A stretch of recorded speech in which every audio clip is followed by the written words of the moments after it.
Hey everybody, Gabby here, and welcome to today's episode of 8 Battle a Day. Please don't forget, if you've been enjoying this series, to subscribe to my channel and maybe consider turning on notifications when I post videos too. Anyways, that all being said, on yesterday's video, we tried out Pato VGC's team that got 4th place, or top 4, in Joe UX9's league over the weekend.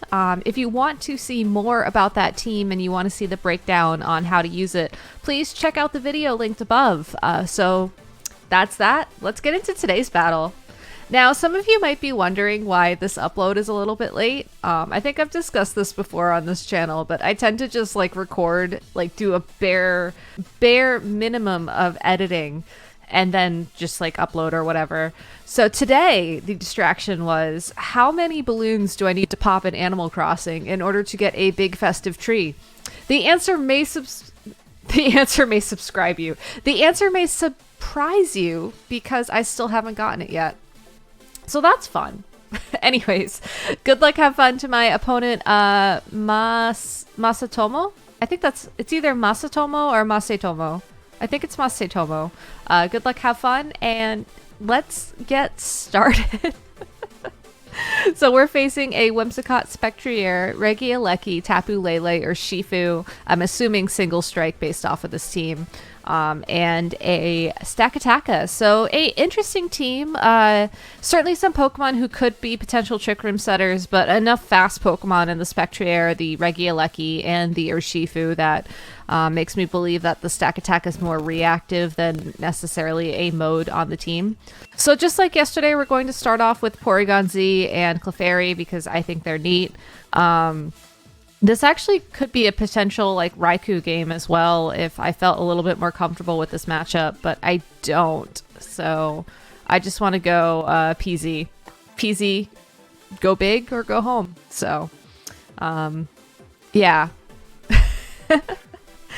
It would be interesting to go for a bunch of snarls and stuff in this matchup. I mean, if you look at Spectrier, Regieleki, and Tapu Lele, they are all going to be special attackers, most likely on this team. So because of that, a Assault Vest plus a Snarl would be a really good option to have. But I'm deciding to lead PZ Clefairy just because I think that there's enough on this team that won't be answered by PZ Clefairy, quite frankly. So unfortunately with the Whimsicott lead alongside the Tapu Lele, that does mean that there's going to be Psychic Terrain and my opponent could go for a potential Tailwind or something here to outspeed the Porygon Z. But what they can't do is they can't also stop Follow Me if they do that. So there is nothing that necessarily punishes going for a max strike into the Tapu Lele, following up with a Follow Me on that Clefairy. Next turn we can go for a Protect, and then, yeah, it's not great, but at the same time, it's well, you can outspeed me, but you can't stop me, I guess. Another thing that my opponent could do, and I was sort of alluding to this in Team Preview, is that this Whimsicott might be one of the weird ones that runs both Tailwind or Trick Room, or maybe even just Trick Room. So if my opponent has access to that, that would certainly be something good to do here rather than the Tailwind. Just because it'll last a little bit longer on the field, so to speak. But I don't really think that's what my opponent's going to go for. Yeah, instead they're going for 2 attacks directly into the Clefairy. That's Psychic from the Tapu Lele, bringing Clefairy down to 5 HP. Wow, that was Choice Scarf Psychic too, because it outsped the Porygon. So interesting. I don't regret that choice. I mean, oh, he went for Trick Room. I called it. Oh my goodness, I was okay, I legit wasn't expecting to call that. I was thinking it was just gonna be an interesting talking point kind of thing, but oh, that makes me so happy that I called that. Oh my goodness. Okay, we still have a bit of a tall ask here, unfortunately, but what we do also have is access to Follow Me.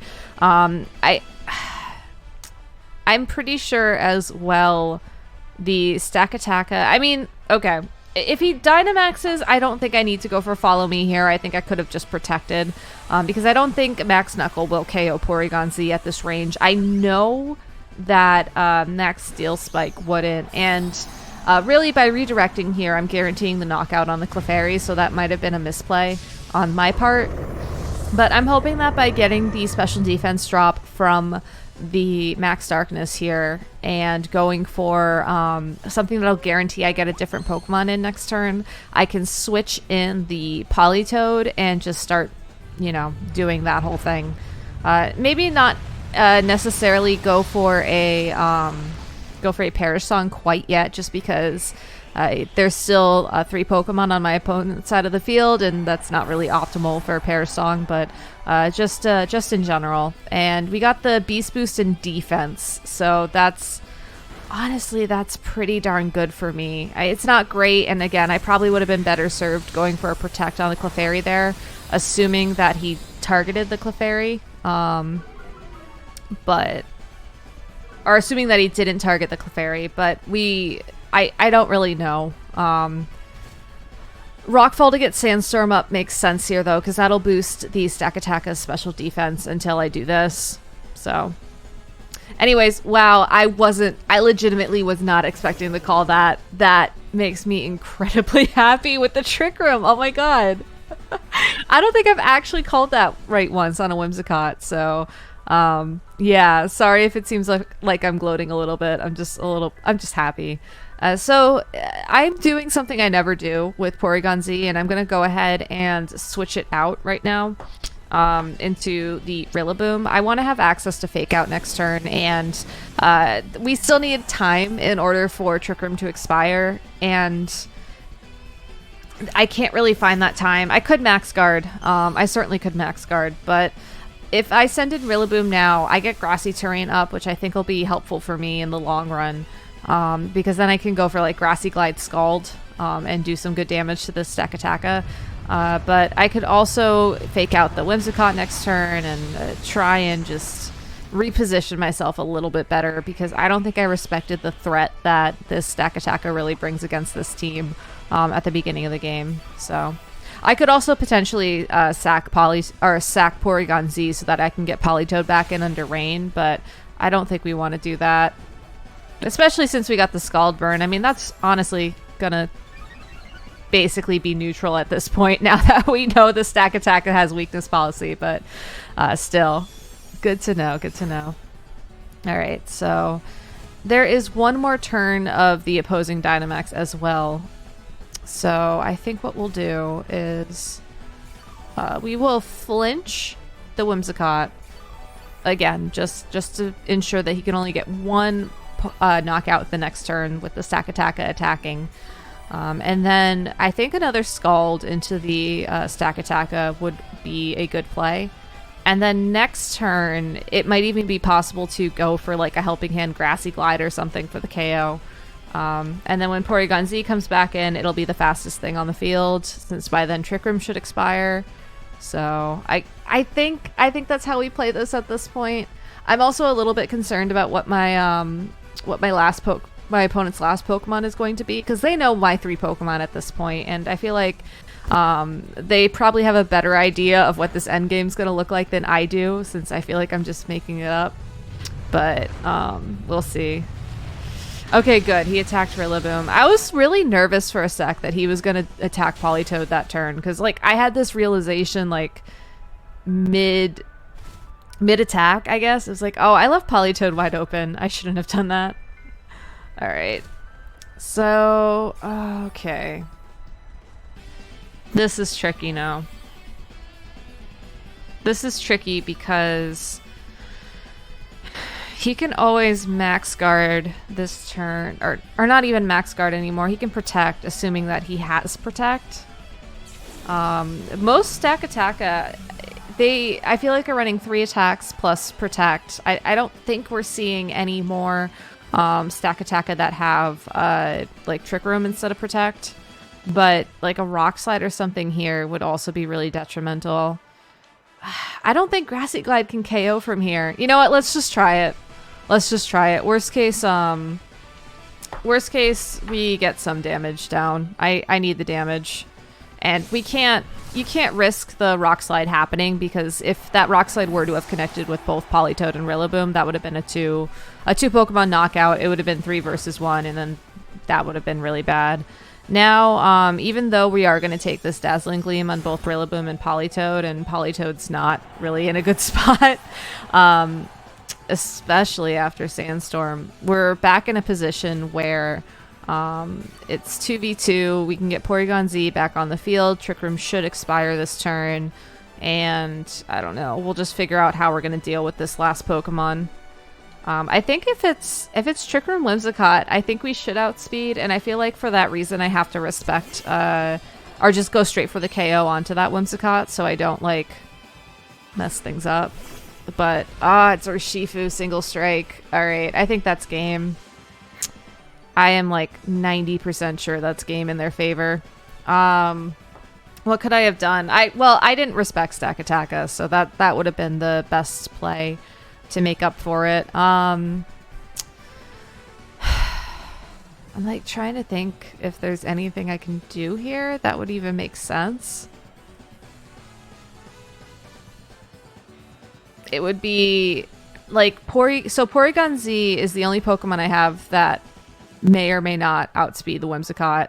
So it's like I have to do that, and then there's no way a Scald's going to pick up the knockout onto Urshifu, and my opponent is running Tailwind and Trick Room, which is what I was talking about during Team Preview. I mean, okay, maybe net loss for the game, but net win for the Team Preview reading skills. I don't think I've read a Team Preview that well in like forever, so I'm just gonna pat myself on the back. Oh, we got another burn. Okay. Yeah, that doesn't help me much because I can't protect forever at this point. If I had a way to get Porygon to move first, that would be amazing, but alas, I do not. That's all right. I might just click forfeit this next turn. They would have to severely misclick in order to win this, in order for me to win this at this point. But still, really interesting Whimsicott. I'm hoping that they show the team, because it's funny. I personally thought that having only Stakataka as your Trick Room Pokemon wasn't enough firepower per se for Trick Room. But I think this team kind of proves me wrong on that. So that's good to know. And unfortunately, we're not going to get the share, but that's okay. Thank you all so much for watching. I hope you enjoyed this video. I know that it was a loss, but on the other hand, I feel like I learned a lot, and I made that epic Team Preview read. So that's like a net win in my book, quite frankly. So let me know what you thought of this battle down below in the comments. If you have any teams you'd like me to try on a battle a day, I have a Dragonite team queued up for next week, and I want to do something special for Friday's upload because it is Christmas. But I'm looking for other teams to try, so if you have something you'd like to see me run, make sure to leave a team code down in the comments. Don't forget to check me out on Twitch. We're going to be streaming on Christmas Eve and possibly Christmas, depending on how I'm feeling. And it's going to be a lot of fun. We're going to do like a pajama stream tomorrow and just like chill and play some, just, you know, have some holiday cheer. So I'd love to see you there. And yeah, that's it for today's video. Thanks again for watching, and have an amazing day. Bye, everybody.